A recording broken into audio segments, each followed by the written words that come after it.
Hi అండి అందరికి. ఎలా ఉన్నారు? ఇంట్లో దోస పిండి లేదు, ఇడ్లీ పిండి లేదు. ఏం టిఫిన్స్ చేయాలి అని, లేకపోతే రోజు దోసలే వేసి ఉప్మా, పొంగల్ ఇలాంటి రొటీన్ బ్రేక్‌ఫాస్ట్‌లు చేసుకొని బోర్ కొట్టినప్పుడు, ఇలాంటి సింపుల్‌గా, ఇన్‌స్టంట్‌గా రవ్వతో చేసుకునే ఊతప్పం చేసి పెట్టండి. ఇంట్లో వాళ్ళకి చాలా చాలా నచ్చుతుంది. మీకు పని తక్కువ and very easy and delicious recipe.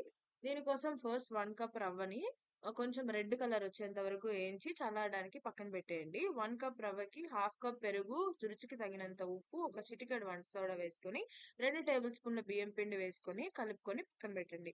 ఇప్పుడు మనం ఫ్రై చేసుకొని చల్లార్చుకున్న రవ్వను కూడా యాడ్ చేసుకొని కన్సిస్టెన్సీకి తగినట్టు వాటర్ యాడ్ చేసి ఒక అరగంట వరకు పిండికి రెస్ట్ ఇయ్యాలి. ఈలోపు ఉల్లిపాయలు, పచ్చిమిరపకాయలు, క్యారెట్, కరివేపాకు ఇంకా కొత్తిమీర వేసుకొని స్టఫింగ్‌కి అంటే దోస పైన వేయడానికి మిక్స్చర్‌ని రెడీ చేసుకోండి. ఇప్పుడు అరగంట తర్వాత రవ్వంతా నీళ్ళని పీల్చేసుకొని ఉంటుంది కాబట్టి, ఇంకొన్ని నీళ్లు వేసి పిండిని లూజ్ చేసుకొని, పెనం బాగా కాగిన తర్వాత నూనె పూసుకొని, మరీ పల్చగా దోసల్లాగా కాకుండా ఊతప్పం లావుగా వేసుకొని, మనం ముందుగానే కలిపి పెట్టుకున్న క్యారెట్ ఇంకా ఆనియన్ మిక్స్చర్ ఉంది గదా! దాన్ని పైన వేసి కొంచెం లైట్‌గా ప్రెస్ ఇచ్చి, చుట్టుపక్కల నుంచి నూనె వేసి మూత పెట్టి, ఒక సైడ్ ఒక 2 మినిట్స్ ఫ్లిప్ చేసుకొని, మళ్ళీ ఒక 2 మినిట్స్ కాల్చుకుంటే ఎంతో టేస్టీ ఊతప్పం రెడీ. ఈ వీడియో నచ్చితే please like, share and subscribe to the channel.